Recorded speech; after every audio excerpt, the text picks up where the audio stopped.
Welcome to my channel. So let us look at this simultaneous equation. Solve the following simultaneous equations, and the first one is root of a plus root of b is equal to 10, and the second one is root of a minus root of b is equal to 2. So we could use any of the methods, elimination, substitution, or the matrix method, but let us go with the shortest, that is the elimination method. So we are going to first of all eliminate one of the variables, either root of a or root of b, so that we solve the other. So let us eliminate the root of a. So we have the equation root of a plus the root of b is equal to 10, and the second equation is root of a minus the root of b is equal to 2. So to eliminate root of a, we can minus the two equations. We have root a minus root a, that is 0. Then you have root b minus negative root b, that is like root b plus root b, because we have a minus minus. So that will be 2 root of b. Then we have 10 minus 2, that is 8.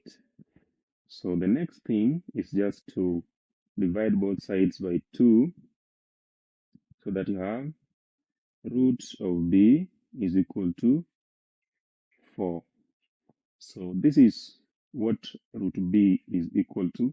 So for us to get b alone, we do away with the root sign by squaring both sides of this equation. So the square and the root will cancel, so that you have b is equal to 4 squared, and 4 squared is 16. Then after that, we can now solve for a by eliminating the root of b.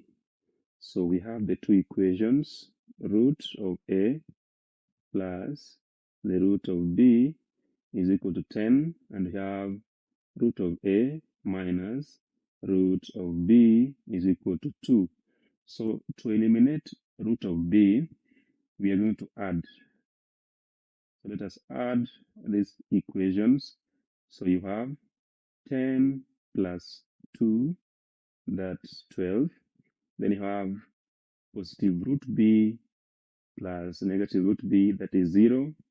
Then you have root a plus root a, that is the same as 2 root a.